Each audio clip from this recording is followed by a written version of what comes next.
Alrighty, happy Friday. Welcome to the Build Series live in New York City. I'm your host, Kevin Kenny, and our musical guest today's music, I should say, was streamed over 1 billion times last year, and they return in a huge way next Friday, August 2nd, with a brand new album entitled Victorious. Please let's give a very warm welcome to Skillet. I'm awake now. That's the best introduction I've ever heard for Skillet. How are you guys? Great, Good, great. man. Great to be here. Yeah, short trip, I understand, to New York, but an eventful one. So In thanks and for stopping out, by. man. Yeah. In and out. Make it happen. Get to see all these nice people. Yeah. Rockers up in here. Yeah, they're very excited. I love the Skillet t-shirts, by the way. We got a bunch of cool I stuff. saw to it. put I out. walked in. I was like, yeah. The fans came out. Oh, you know what? Wait, I actually, I forgot something backstage, actually. Do we have that over here? I meant to bring this out before. Is this cool? Better be a lot of money. Yeah. Can we get a... Yeah, this is... I think you guys are going to like this. I'm going to put the mic down for a second. Oh my gosh, black.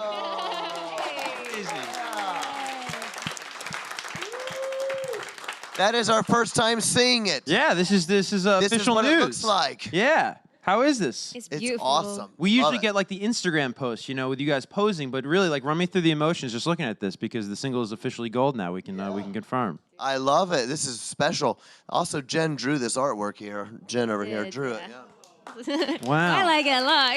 Thanks, gotta be- everybody. Jen, that's got to be so rad, though, seeing like your artwork this big and then with a gold plaque. Oh, right next yeah, to it's it. super surreal. I'm like, man, I haven't seen that art in a while, too, so seeing it all. Is it better than you remembered it? It's better than I remember. I figured. That's Yay. amazing, guys. Well, congratulations. I'm going to put this right Thank here. you very much. That's so cool. What a surprise. It's a big day. Awesome. Very, very cool. You know, it's funny. If you don't know, I mean, I think a lot of people do know, but gold means, of course, 500,000 units sold in the music industry. And the numbers that you guys have put up, we'll get into how great the music is, sonically, but it reaches so many people and it resonates with so many people. What do you think it is? I mean, it must be something you talk about. Maybe you don't think about it all the time, but... Sure. Well, thank you very much. Yeah, I think that we've been very surprised at our success. Just to be clear, for some people that don't know, it was 10 years before we had any success at all. So we had put out, I think, 4 records, and we're barely making it. And it was the 5th record that all of a sudden something changed. And I think for us, it was just authenticity. I think that the fans believe us, and we have an extremely, I think you would agree, extremely inclusive kind of fan base, all the way from really young people to like old rockers that grew up with metal in the 80s and even 70s, that something about our music is kind of reminiscent of that time period for them. And we have all sorts of religious people, but also very like not religious people, but they resonate with like the emotion of the songs. So I think there's an authenticity about Skillet that people, they dig that. And I think that's really cool. We've always been very open about who we are. And there were things about who we are that used to not work, and now that they work. When I say work, I mean sell. Right. For instance, I remember one time I was desperately trying to get a radio station to play my song, rock station. And finally I was like, why won't you play it? And he goes, man, it's just too positive. It's just too positive. It's heavy, but it's just too positive. And I was like, oh, is it? I didn't even know that our music was positive. We were just writing what we felt. And so from then, that was in 2003. Okay.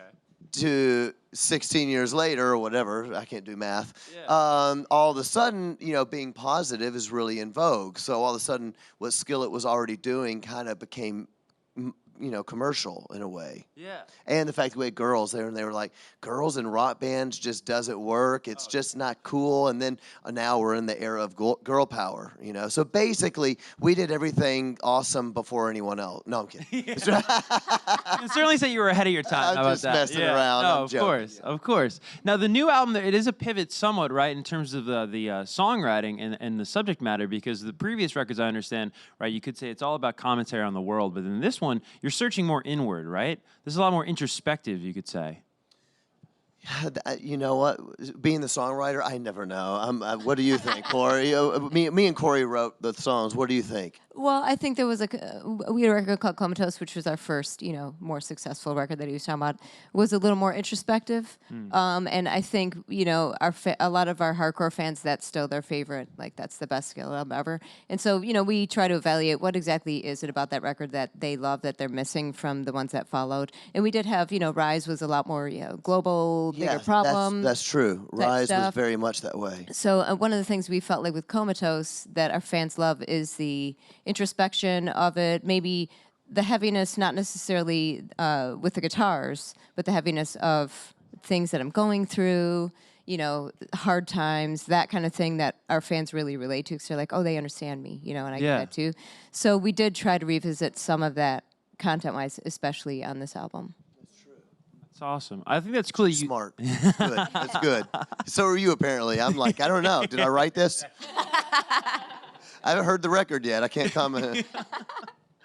It's cool that you guys say, you hear the fans saying, oh, like we really love this record, and you guys not poo-pooing that or denying that and actually embracing that. Do you ever find that a fan or the fans will love a record for a different reason than you might enjoy it? Oh, definitely. And it's always also amazing to me. It's I feel this way. I can more relate to it as a fan of U2. So as a fan of U2, like if you go to a U2 concert and you ask 100 people what their favorite U2 record is, there's going to be a lot of different ones. Some people will be like, I don't really like the old stuff, but I love the newer stuff. You hear things like that. Yeah. But in my mind, like, how can you not like War and Joshua Tree and those records? Those are the epitome of U2. But there's a lot of fans that are kind of like, kind of sounds old to me. I like the newer stuff. Skillet fans are a little like that too. Sometimes I'm really surprised at what we meet a lot of people like, hands down, Comatose is your best record. But simultaneously, our song Monster, which is from our Awake record, is by far our biggest song we ever did. And it was on a later album. So sometimes it's hard to understand what their feelings. I always like to hear their opinions. And I never poo-poo, as you say. Right.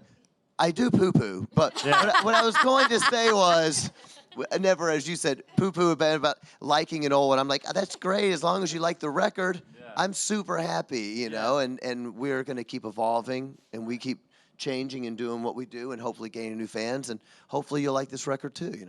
And it sounds like you're eating your fiber, so I'm happy to hear that. I guess I am.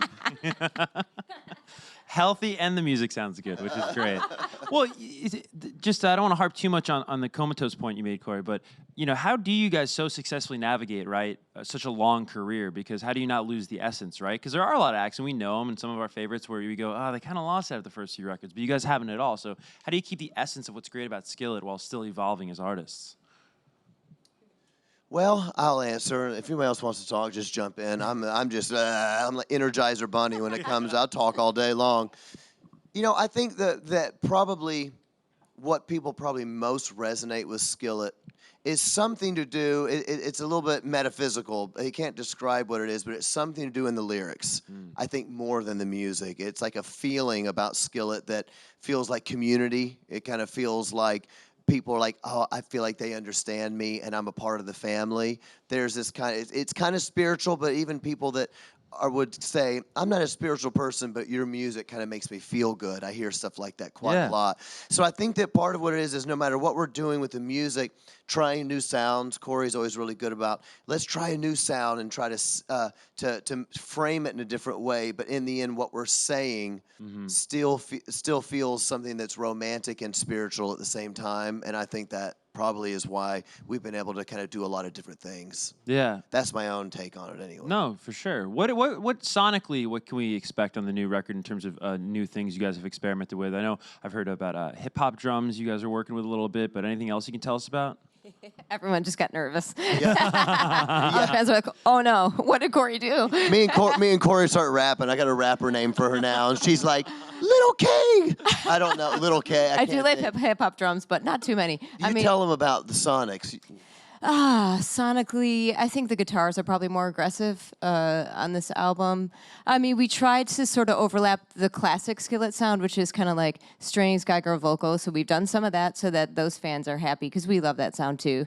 But then, they always went, oh, this is so like, it's so Awake and Alive Junior when you get, A&R feedback and stuff like that. So you're like, okay, you want to reinvent, but you don't want to go so far that your fans hate you now.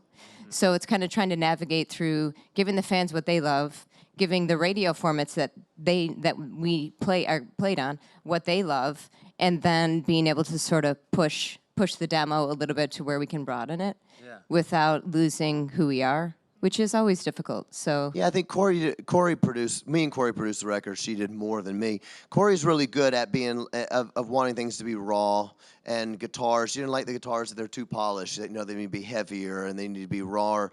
Her doing things like that.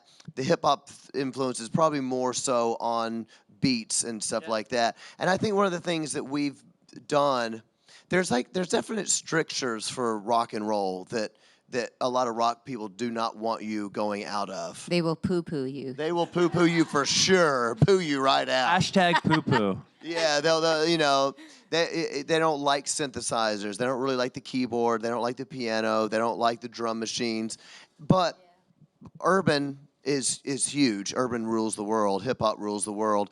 Pop music rules the world. And all of these things are using different sounds. Skillet has been a band that's not afraid to try to push the strictures of rock music out to bring new things in. I think that's something that Linkin Park did really well when they came out with the way they were bringing those worlds together. So we try to do that when we can, and Corey's really good at that. And so I'm all metal, and she's all like other alternative and other things, and then we try to blend the two together. Yeah. Give me some unexpected influences on this new record. Things you're listening to that informed it, and it doesn't have to be literally, but maybe something that inspired you. Yeah. Something unexpected. I could answer for you. Okay, go ahead. Well, you'll listen to something like whether it's 21 Pilots or Billie Eilish or things like that you'll be like, oh, that's really cool, and I'll hear elements in I'll that. pull elements in. Yeah, because Which are being the surprising. programmer, the one that's doing the keyboard sounds and all that kind of stuff, I mean, sounds go out so fast. So last go round, like EDM was really in. I'm like, okay, I can maybe pull in some of those elements. This go round, that stuff's totally out. And rock music doesn't like those kind of sounds anyway. So it's kind of like, yeah, listen to Billie Eilish and just really modern, minimalistic pop production to be able to pull in some of those elements. I mean, we have like layers and layers and layers and layers and layers, so we're not minimal in our production, but maybe pulling in some of those sounds, maybe you might hear a little vocoder here or there, stuff like that. That's really super. Who was that band that sang "Sail"? Oh, Blame it on my Owl Nation, but that's an old. Yeah, no, it's older, but like things like that, like when we did Legendary, the beginning when it's like, oh, like, do something like even that riff Sail. there. And I'll That be like, riff oh. is. She'll be like, ah, and I'll be like, ugh. Yeah, totally. And then she'll be like, check this out, and I'll be like, oh, it's kind of weird. But that riff there is kind of bluesy. That kind of stuff is in rock music. Like, let's do something like that here. He's like, okay, I can write like 100 for you. And I'm like, okay. John's so prolific, he can really write anything at any point. If you asked him to write a song right now, he could do it. So his problem is never like writer's block. It's, I don't know what people like right now. So that's more my world of like, here's some influences of things that are hitting right now. And he's like, oh, I can do that. And then he does. Do you find it a curation of sorts? Where you take all this music and then you go, oh, maybe we take a little bit of that, and then you funnel it through Skillet? Filter it maybe? I would say that for what she does, because she's more into the production world. Yeah. Sure. And she'll say all these things like what she just went through. Well, this and this and that's going through my. I'm like. And or this kind of writing is in style. Like Johnny Mnemonic. Yeah. Do you remember the movie Johnny Mnemonic with Keanu Reeves? It was like Matrix before Matrix, and he's like. Anyway, one more time. All right, now we're done. But I'm like, okay, I think I see what you mean, and I'll try to write something. She'll be like, that's totally cool. That reminds me of so-and-so. It's totally on point. And I'll be like, I don't really know. I just was doing He's just a great writer. something weird. So I just told need me to do. I need to give him the target, and then he'll hit the bullseye. Not all the time, but every once in a while. Good percentage. Yeah, you could start calling me Bullseye if you want to. That's a Marvel villain for Daredevil. The poo-poo bullseye. It's no big deal. That is not a good name for a band. He's like, that one's gonna. I can guarantee low success. We're going to turn over to the fans in just a second, but I do want to ask about a couple songs I've heard about off the new record. Save Me is the first one, if you guys could tell me anything about that one. Yeah, Save Me would be a little bit more my influence because it's a bit more it's more straight up metal, hard rock into metal, kind of gothic sounding on the lyrics. And that would be one, I think, that when you were asking about lyrics of the album, definitely that's an inward song. That's not a, this is what's happening in the world and let's change the world and make it a better place. That's a, this is happening in me and I need to make me a better place, you know? And kind of a reaching out for help kind of a song, which I think is kind of cool. And the way the guitar riffs, me and Seth were recording the guitars in random dressing rooms across the nation. And we had fun with that one, right? Oh yeah, that's my personal fave on Save the Me. album. Yeah, That's awesome. that's up our alley. We're metalheads. Yeah. Yeah, so I'll be like, can you do this? And he's like, of course I can do that. I'm a really terrible guitar player, but I'll hear things. I'll be like, can you, and I'll get his guitar and I'll be like, just kind of like a little bit like this, but make it go, can you do that? And he's just like, yeah. It's a really good impression. Yeah. Yeah, that's pretty good. Did you guys really record the guitars in like dressing rooms and things like that? Most of the entire record we recorded on the road. You had dressing No rooms. way. Back of the In the bus. bus. Yeah.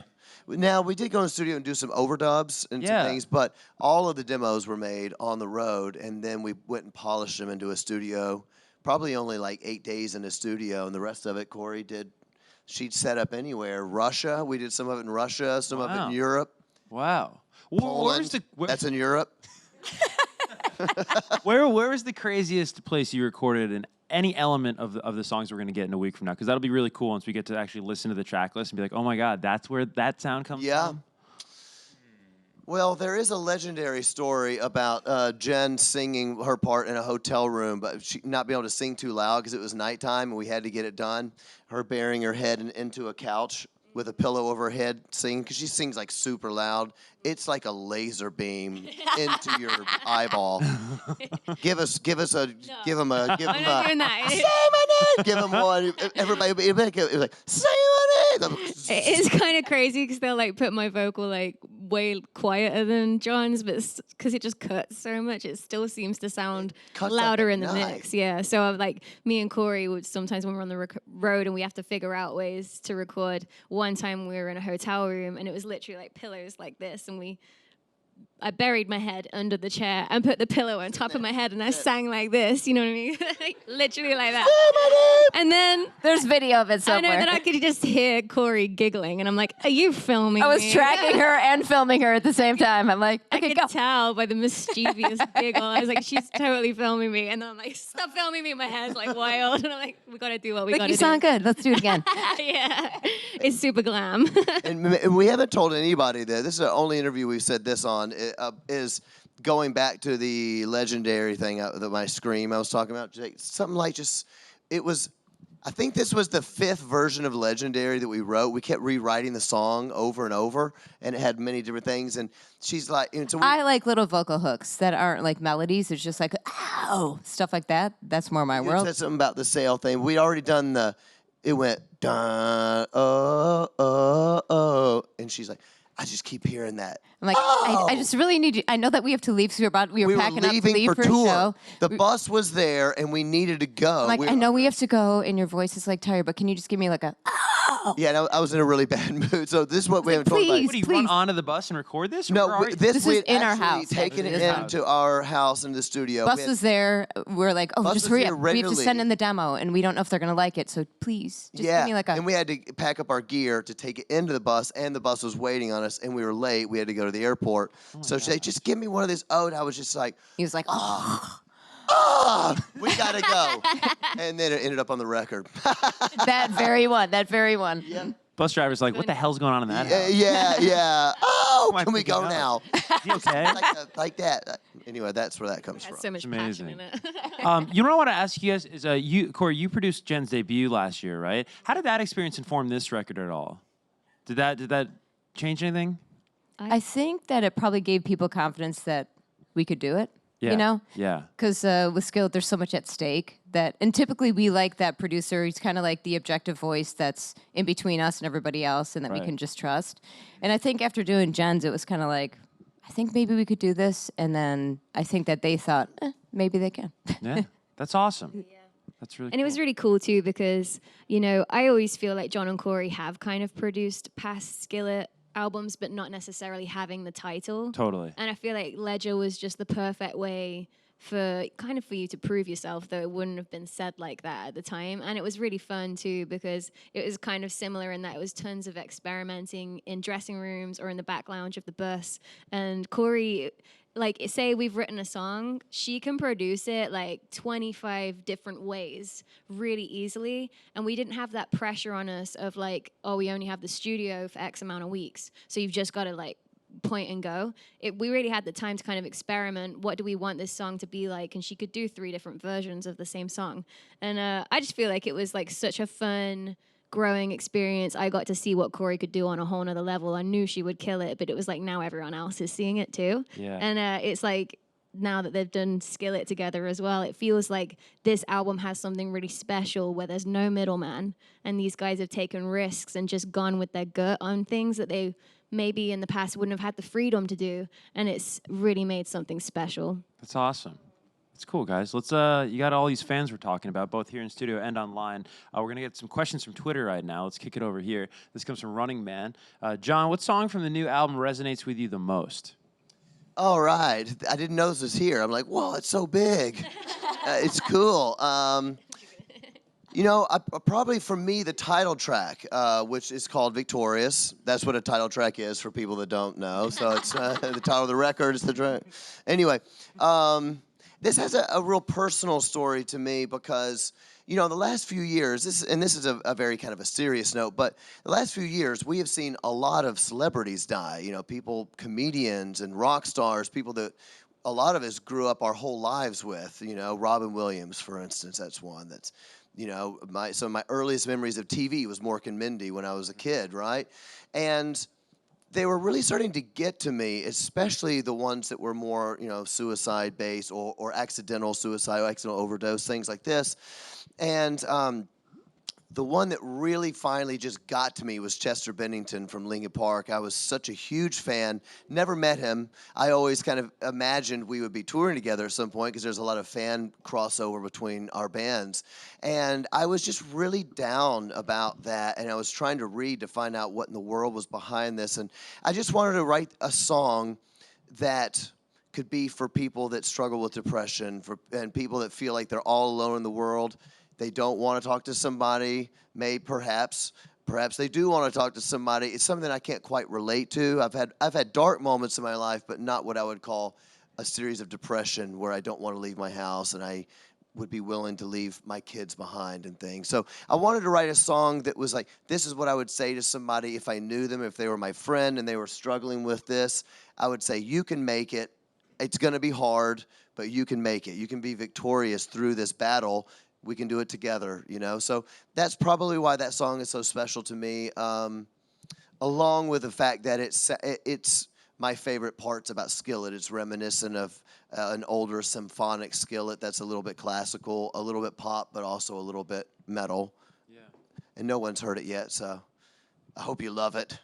Hear it next week. There are a lot of personal songs I've heard on this record. Reach is another song that's really personal. Could you guys tell me that story? Yeah, you want me to tell it or do you want to tell it? All right, I'll tell it only because Corey likes me to talk. So, but this is also a very personal song for Corey. One of Corey's high school friends had been diagnosed with cancer, like stage 4. Not going to make it unless a miracle happens, cancer. And she's married, had 2 kids, and so Corey and her friend reconnected, and we're talking about life and talking about the fact that, you know, she may not be here in a year. Family and kids and motherhood, being scared. And they talked about some spiritual things, about God and the afterlife and stuff like that. And so Corey just said to her friend, maybe just try praying. Talk to God about these things. Talk to him about your fears and whatnot. And so anyway, a few months later, she got a call from her friend basically saying, I was in the shower today, And I remembered that you said when I was feeling this, I was supposed to tell God, so I did. And I just asked God if he was there, and I heard a voice in my head that said I needed to reach my hands in the air. So she said I was there in the shower with my hands in the air, and I felt someone touching my fingers, telling me that I wasn't alone. So we decided to write that song for her. In fact, we dedicated the whole album to her. She did pass away since that time, and that's what Reach is about. It's about feeling alone, and maybe even feeling abandoned and questioning, that kind of. So that's a pretty personal song for Yeah. Corey, and so that's what the whole Victoria's album is dedicated to her. That's amazing. That's beautiful. Thank you guys for sharing that. Let's get back to some of these fan questions. The first is going to come from right over here. What's your name? My name's Melissa, and I'm from New Jersey. Great show this morning, guys. I'm loving my Skillet day off here. I know. You're about to say you're becoming famous today. Yeah. First, you were headbanging on TV. That's me, Metal Melissa. So my question is really around like artwork and marketing. So I was the kind of person that would just love to peruse the music store and look at, my favorite bands, but sometimes the album covers of certain records would like speak to me and be like, what, this is a cool cover. Let me check out this band. And sometimes I actually bought those records. And I'm a big, fan of having the vinyls or the CDs. So this world of digital where I have to subscribe to something or buy an Amazon or Spotify or something.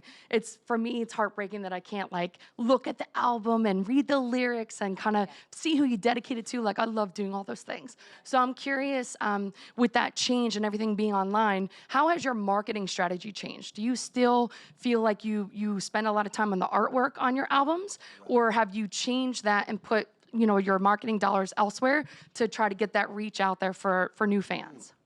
That is excellent. Hashtag Metal Melissa. Yes. All right, we're doing this here, people. You hear? Send your questions to hashtag Metal Melissa. No, really though, fantastic. I feel the same way. It's a little bit like you embracing the fact that something we loved is just going away. And I was the same way. I mean, walking through the store, looking to find, first you see what the front of the record looks like, and then you want to see what the band looks like so you know if they're going to be good. You know what I'm saying? Because we were growing up, if they didn't have big hair and spandex, they sucked. You right? You know what I mean? It was just such an awesome time. Yes, that has changed. I still think that I think Skillet has a pretty good balance, I would say, of being like, I want this artwork to be indicative of what this record makes me feel like, and I want to do something special, but at the same time, realizing that if your artwork is terrible, it really doesn't matter anymore. You got to have good music that gets out on playlists. It's more important for me to answer 100 comments on Instagram than have a good artwork. It's just a different thing, which has a coolness too, because you're connecting with fans, which I really love. But it used to be more about things like that. And tell you the truth, I kind of miss it. I reminisce about that nostalgia of walking. Same with movies. Yeah. Walking to a Blockbuster and looking at all the movies you've never seen, going, I wonder if I should rent that. It probably sucks, but sometimes you'd find a good one, right? Like, for instance, me and Corey are the very first people that I ever knew that saw Office Space. Oh, wow. Yeah. Because it wasn't a popular movie, and I was like, weird, Jennifer Aniston's in it. And I was like, this is like the best movie I've ever seen, and nobody knows it. Trailblazing. All right. All right, awesome. Let's get to another studio. Having said that, that's pretty cool, though, right? DJ Ashba, giving props to Ashba That's Media. right. That's We're right. very big fans here, so. Really? Yes. Well, if we have time when we're done, I'll tell you a funny story about Let's it. do it. All right. Hi guys, hi John. I'm really huge your fan from Kazakhstan. Yeah, I love your songs, and I have a couple questions. What is your favorite song you sing, and what is the secret of your singing high notes? Yeah, because after your songs, I try to be singer. I really like. Are you going to sing something for us now? Comatose maybe a little bit, but it's too high for me. Why are you here from Kazakhstan? Because I want to be singer. I really love your Oh. songs and. But do you live in America? Yeah, yeah. Oh, wow, cool. Well, nice Yeah. to see you. Thank you. Yes, So much. we've been to, as you know, we've been to Russia very Yeah, often, 8 or 9 times, I think. Yeah, yeah. Yeah. Okay. So, anybody want to say their favorite song that we sing? Any song or on the new Skillet song. album? Oh. Okay. Any song. Any song. I'm gonna go with "Rebirthing" since they don't know. "Rebirthing" is my favorite Skillet song. As some of the people heard earlier, it's probably because it's the first song that anybody liked from us. But to me, it was like very much like the epitome of a Skillet song. It's classical, but it's hard rock and it's pop. Corey sings on it, which I really love. It's got a great guitar solo. Great 80s solo. Anybody else want to say their favorite song? I love the Resistance because it's just so fun to play live, and it's totally, I don't know, it makes you feel like you're just pumped and you can run a marathon and Make fight. you feel fight. strong. Makes me feel so strong. Yeah. Like, let's go She's to war. breaking man. down walls. Yeah. She's like, ah. She's I like, feel like the Hulk, I'm so ready. kettlebells. Yeah. I don't know. Let's move on. I have high notes. I don't know. I don't sing as high as most of the people that I like to listen to, but I would say usually when I sing high, I don't sing as loud as when I sing lower, so it gets a little quieter actually to get it out. Some people make the mistake of trying to sing louder, and you might hurt your voice doing that. That's my only advice. Okay, thank you so much. I appreciate it. Sure. It's awesome. Let's get to the next one. It's going to come from right behind me. Oh, up front, I guess. What's going on, man? What's your name? I'm Zach from New Jersey. Hey, Zach. So, my question is how would you guys, what would some suggestions be to, live out a good, faithful, and devoted life in this ever-increasing secularized world? Right. You want me to keep talking? Sure. Okay. Feel free to interrupt Yeah, me. jump in if- I'll just keep on trucking along. All of you Yep, gentlemen. anybody can jump in if you want. Let's see. I think that there's something to me about, my faith in God that's really kind of simple. It's not that it's easy to do, but it's simple to live. You just got to make, like, the right decisions, So even in the music business, there's always a lot of temptation to, for instance, temptation just to want to be famous. It's not necessarily evil to be famous. It's not evil to be famous or even to want to be famous, but it's a little bit like what your main motive is. And in the entertainment world, you can lose track of what your priorities are supposed to be. And before you know it, you may have gotten that fame, but you don't have a relationship with your kids or your wife or your spouse. And the things that really matter to you end up just burning, and it's very sad to see. We know lots of people in the music business that we've met that they were trying and trying. They finally got that fame, and now they're divorced, and their kids don't know their names, and it's been a really heartbreaking thing to see. So I usually just tell people to get your priorities in line. I can't tell them what their priorities should be, but whatever it is that you believe, or your faith, or your life motto, or whatever it is that you want to do, know what that is before you go into the entertainment world, because it'll just chew you up and spit you out. Yeah. Very, very hard, very nasty thing. Thank you. Awesome. Time for one final question, it looks like. And it'll go from over here. What's your name, man? Hey, I'm Simon from Atlanta. So my question for you guys is, you guys touched on this a little bit already earlier on, but you guys are one of my biggest musical influences. I'm wondering what were your musical influences, either growing up or in Skillet and things like that. Sure. Yes, Skillet is definitely like an amalgam of tons of different influences, which is, I think, kind of what makes up our Skillet sound would be that it's a little bit 70s, 80s, and 90s, all kind of put together. And I think the 70s elements would probably be things like Fleetwood Mac or Queen, Meatloaf, and just maybe that kind of classical leaning rock. Wouldn't you say? The theater of those kind of bands. That's what I call it. I call it theater. And but then there's a definite kind of 80s.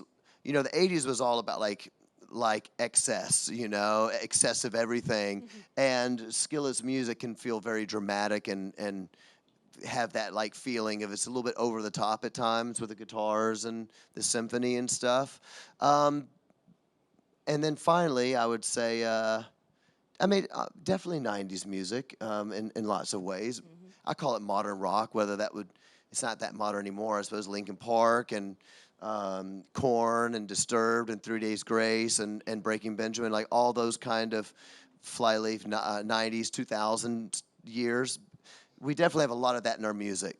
But I think if you put all that together with the older stuff and then with Corey's influences, which are going to be U2 and Peter Gabriel and The Cure and things like that, once you put those kind of things in there, it kind of gives Skillet a little bit of a unique synthesized hard rock sound that is a little surprising for some people. Yeah. There you go. Thank you. Thanks for your question. Atlanta, Kazakhstan, we have an internet, we have a big This audience. place is nationwide. Yeah. All right, we're unfortunately out of time, guys, but this was really fun. And again, for you at home, the new record, Victorious, is out and available everywhere August 2nd. One more time for Skillet.